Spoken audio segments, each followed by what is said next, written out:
نجم الهلال يظهر في برنامج مقالب شهير. سالم الدوسري الأعلى أجرا في المملكة. كواليس التجديد مع الهلال. سبب حذف حساب النصر تغريدته الساخرة من الهلال. نجم الهلال يلوح بالعودة إلى أوروبا مرة أخرى. صدمة غير متوقعة لخيسوس. نجم ريال مدريد يحرج الهلال برد مفاجئ. لا يعلم شيئا عن العروض المقدمة. جيسوس يعلق على رحيل نيمار عن الهلال. سر سفر وفد الهلال إلى الولايات المتحدة. أهلا وسهلا بكم متابعي قناة منبر الهلال. فضلا منكم لا تنسوا الضغط على زر الإعجاب وتفعيل الاشتراك وترك آرائكم في صندوق التعليقات. والآن إلى تفاصيل النشرة. كشفت بعض التقارير الصحفية عن ظهور سالم الدوسري مهاجم فريق الهلال في أحد برامج المقالب في شهر رمضان المبارك. وأكدت التقارير أن الدوسري سيظهر في برنامج رامز جلال الشهير في شهر رمضان المقبل. ويحظى الدوسري بشعبية كبيرة على كافة المستويات وسط ارتباطه الكبير مع جماهير الهلال. يستمر الحديث بشأن مستقبل اللاعب سالم الدوسري نجم نادي الهلال السعودي لكرة القدم الذي ينتهي عقده مع النادي بنهاية الموسم الحالي. سالم الدوسري يحصل على أعلى راتب في دوري روشن. ماذا حدث؟ وحسب الإعلام حمد الصويلحي سيصبح سالم الدوسري بعد تجديد عقده مع الهلال اللاعب الأعلى أجرا بين نجوم المملكة داخل دوري روشن لكرة القدم. ومن المتوقع أن يجدد سالم الدوسري عقده مع الهلال لمدة موسمين بعد نهاية العقد الحالي. ويلعب الهلال في المواجهة المقبلة من المسابقة ضد نادي الرياض ضمن منافسات الجولة 20 من البطولة المحلية لهذا الموسم الجاري يوم الجمعة المقبل في تمام 8 مساء بتوقيت مكة المكرمة. شهدت الفترة الماضية جدلا كبيرا بعدما قام حساب نادي النصر السعودي بحذف إحدى تغريداته والتي سخر خلالها من غريمه التقليدي الهلال عقب تعثر الأخير أمام ضمك. الحساب الرسمي للنصر عبر منصة إكس نشر مقطع فيديو للوافد الجديد جون دوران مرفقا بتعليق: من أجل أن تضمك الجماهير إلى مصاف النجوم لابد أن تكون البدايات عظيمة هكذا يا دوران. وبعد مرور ساعات حذفت هذه التغريدة لتثير جدلا واسعا داخل الشارع الرياضي السعودي حول السبب الذي دفع النادي لحذفها، خاصة وأن البعض أكد أن هناك من أجبر العالمية على هذا الأمر.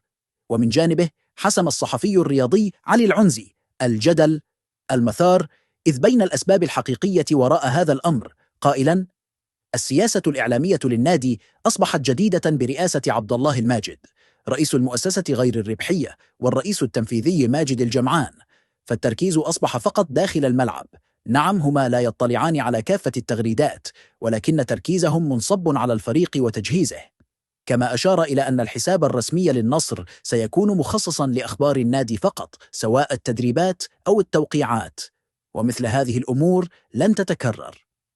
نفى أيضا العنزي ما يقال بشأن إجبار النصر على حذف هذه التغريدة، مؤكدا أن العالمي له سلطته ومكانته وتقديره. فجر تقرير صحفي إسباني مفاجأة من العيار الثقيل بشأن أحد نجوم فرق كرة القدم بنادي الهلال خلال الفترة الحالية، ويتعلق الأمر بالبرتغالي جواو كانسيلو المنتقل إلى صفوف الزعيم قادما من مانشستر سيتي صيف عام 2024، حيث جاء اللاعب معوضا لصفقة انتقال سعود عبد الحميد إلى صفوف نادي روما الإيطالي. ورغم رغبة اللاعب في الاستمرار مع برشلونة إلا أن البلوغرانا لم يكن خياره النهائي تفعيل بند الشراء من صفوف مانشستر سيتي. وشارك لاعب برشلونة السابق والهلال الحالي في 27 مباراة حتى الآن محليا وقاريا، سجل خلالها 2 و10 تمريرات حاسمة.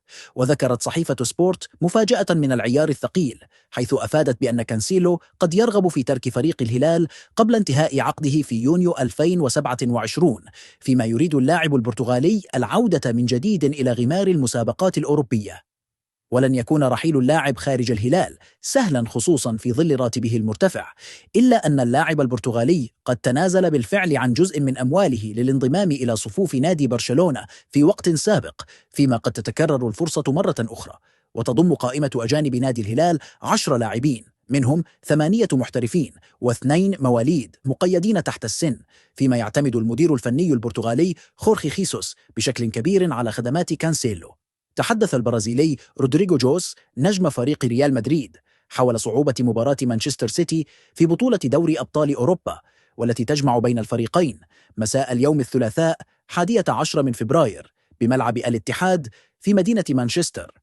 وتواجد رودريغو إلى جانب كارلو أنشيلوتي مدرب ريال مدريد خلال المؤتمر الصحفي للحديث عن موقعة الغد. وتعتبر هذه المواجهة قمة كروية بكل المقاييس، حيث تجمع بين فريقين من أبرز الفرق في العالم، وكلاهما يمتلك تاريخا عريقا في البطولة.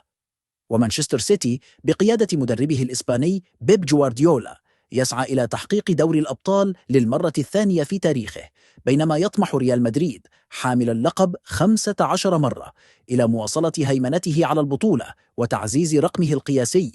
وقال البرازيلي حول لقاء السيتي للمرة الرابعة على التوالي ببطولة دوري الأبطال: كما هو الحال دائما، ستكون مباراتنا ضد مانشستر سيتي صعبة للغاية، خصوصا أن المباراة تقام خارج ملعبنا.